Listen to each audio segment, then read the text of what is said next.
tout début du XIXe siècle, les contemporains de Schelling, Berg, dont je reparlerai tout à l'heure, Kreutzer, Schleiermacher, Windischmann, Friedrich Schlegel, tous s'accordent, en bien ou en mal, pour constater, sinon une influence proprement dite, et une influence qui serait démontrable, de Plotin, et de Plotin en particulier, sur Schelling, au moins tous s'accordent, et de façon incontestable, à relever quelque chose qui serait de l'ordre d'une affinité profonde, intime, entre ces deux pensées.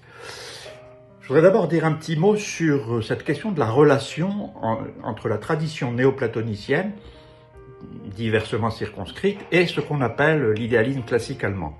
Je me rapporterai ici à un livre fondamental de l'historien de la philosophie qui s'appelle Werner Bayer-Waltes. Le livre s'appelle Platonisme et idéalisme, sont deux termes que Bayer-Waltes entend d'une façon strictement spéculative, plus qu'historique, à mon avis. Et selon lui, la tradition platonicienne, il faudrait ici mettre des guillemets, parce qu'elle inclut le néoplatonisme, cette tradition platonicienne va de Platon, et donc des néoplatoniciens, jusqu'aux Allemands, Novalis, Hölderlin, Hegel, et surtout Schelling, en passant par Philon d'Alexandrie et Maître Eckhart. Je dis surtout Schelling parce qu'il est celui qui retrouve le plus profondément Plotin, mais aussi Proclus d'une certaine façon, et qu'il est considéré dans cette généalogie comme le sommet, comme un sommet d'une pensée orientée par ce thème de l'omni-unité, qui est particulièrement prégnant dans l'idéalisme allemand et qui forme d'une certaine façon dans ce relais du platonisme à l'idéalisme selon Bayer-Waltes et qui forme l'aboutissement de cette tradition platonicienne qui inclut le néoplatonisme. Par exemple, c'est tout à fait évident sur la grande question du rapport entre l'identité et la différence. Alors cette chaîne de transmission est extrêmement vivante et on peut la suivre et la repérer sur des objets, sur des points, sur des thèmes très précis qu'on peut étudier, qu'on peut déchiffrer sur cette ligne de longue durée d'un platonisme métaphysique. C'est de ce platonisme métaphysique que je m'occuperai, dont s'occupe Bayer-Waltes, parce qu'il y a plusieurs platonismes. Il y a un platonisme épistémologique, il y a un platonisme spirituel, il y a un platonisme également politique ou éthico-politique. Ce platonisme métaphysique a formé, a abouti à ce que certains historiens de la philosophie ont appelé, s'agissant de ce rapport entre tradition platonicienne et idéalisme classique allemand, ce qu'ils ont appelé un platonisme romantique, dont relève d'une certaine façon Schelling. Alors, ces points d'insistance qui font qu'il y a un néoplatonisme vivant et efficace dans la tradition de l'idéalisme allemand, ces points, on peut les relever. Ils font fond d'une certaine façon sur la doctrine de la transcendance de l'un et la métaphysique de l'être séparé du principe anhypothétique.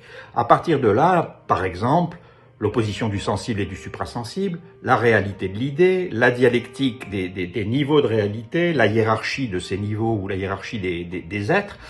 J'ai parlé de Bayer-Waltes, j'ajoute une petite note française à cette interprétation générale. Gabriel Marcel, au tout début du XXe siècle, avait lui beaucoup insisté, qui est un de ceux qui connaît bien Schelling d'une certaine manière, à sa manière à lui. Gabriel Marcel avait beaucoup insisté pour expliquer que cette relation entre Schelling et Plotin en particulier n'était pas une relation fortuite, faite de croisements de hasard, et ceci contre d'autres interprétations, en particulier celle de von Hartmann.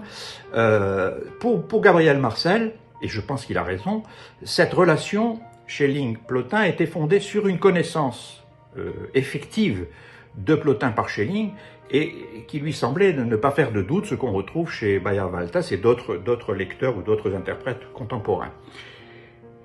Dans cette question du rapport Schelling-néoplatonisme, l'année 1804, dans la trajectoire de Schelling, est une année pivot. J'en indique quelques éléments. J'ai parlé de Berg tout à l'heure. Franz Berg, dans un pamphlet qu'il avait intitulé Sextus, s'en prenait assez durement à Schelling, qu'il amalgamait purement et simplement à Plotin. Et cet amalgame Plotin-Schelling a évidemment intrigué Schelling, alors qu'à ce moment-là, il n'avait pas encore lui-même lu Plotin. Il écrit, on dispose de cette lettre, il écrit à son ami Windishmann, 1804 donc, et il lui demande de lui envoyer les Énéades dans l'édition de Marcille Ficin. Or, en cette même année 1804, la philosophie de Schelling elle-même pivote, se tourne, connaît un tournant pour s'engager, à partir de ce moment 1804-1809, disons la chose comme ça, dans un très long chemin qui ira de la philosophie des Weltalter, de la philosophie des âges du monde, à la philosophie positive, et qui entraînera en quelque sorte Schelling très loin de Hegel et déjà dans une certaine proximité avec Kierkegaard ou Nietzsche, mais c'est une autre affaire. De quoi s'agit-il? Alors, premier point. Dès ses tout premiers textes, donc plusieurs années avant 1804, Schelling pose une sorte d'exigence de principe. Quel est donc ce principe à quoi Schelling s'est montré toujours fidèle à travers les nombreux avatars de sa carrière philosophique? Et que dit ce principe? La philosophie s'est toujours trouvée confrontée à ce que Schelling appelle dans un texte antérieur, les lettres philosophiques sur le dogmatisme et le criticisme, un texte de 1795. La philosophie s'est toujours confrontée à ce que Schelling appelle une question capitale, à savoir résoudre le problème de l'existence du monde. Le monde est une énigme pour tout philosophe digne de ce nom, et pour penser cette énigme, il est impossible d'avoir recours à quelque chose qui serait de l'ordre d'un passage de l'infini au fini, pour reprendre l'expression des lettres. Cette impossibilité relève d'un constat, un simple constat. Aucun système philosophique n'a jamais pu exposer ce passage de l'infini au fini en raison de l'inaptitude de la raison humaine à trouver une médiation appropriée à la finitude de ses moyens, parce que de l'infini au fini. C'est donc l'existence elle-même qui revêt cette structure en tant que l'existence suppose toujours une articulation différenciée de l'être et de son sujet, l'étant, si on veut, et pour reprendre une formule de la toute dernière philosophie, ce qu'on peut lire dans l'introduction de Verlaine de 1841 de Schelling, bien sûr, l'absoluité dérivée permet de s'orienter non plus en fonction de l'existence de Dieu et de l'établissement de sa preuve, mais en fonction de la divinité de l'existence, selon la très belle formule de Schelling. Le même schéma permet d'ailleurs de comprendre comment l'absolu se fait Dieu, comme dans le Tzimtzum de la Kabbale lourianique, comme avec ce que Rosenzweig appelle, je le cite, autostructuration intradivine préalable à l'acte de créer. Il faut donc distinguer en Dieu ce qui est lui-même, le sujet, l'étant, si l'on veut, son existence, et l'être qui va être déposé, exposé, posé au dehors comme Grund, ce qui en Dieu n'est pas Dieu, n'est pas lui-même, comme dit Schelling, comme fond ou base de la création elle-même, une nature en Dieu, dit aussi Schelling, c'est-à-dire ce fameux Grund dont il s'agit de se détacher en étant victorieux par et dans une existence. Alors que le Grund peut bien vouloir exister pour lui-même sans se contenter de fonder une existence, d'où le problème du mal, à quoi Schelling va consacrer une longue méditation dans son grand texte de 1809 qui s'appelle Recherche sur l'essence de la liberté humaine.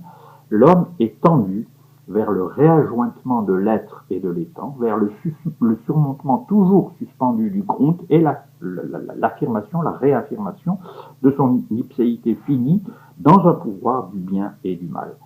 Voilà où je vois pour ma part une reprise vivante et créatrice d'un thème néoplatonicien fondamental dans la philosophie de Schelling, cette alliance tout à fait singulière d'une absoluité dérivée et d'une méontologie du tout.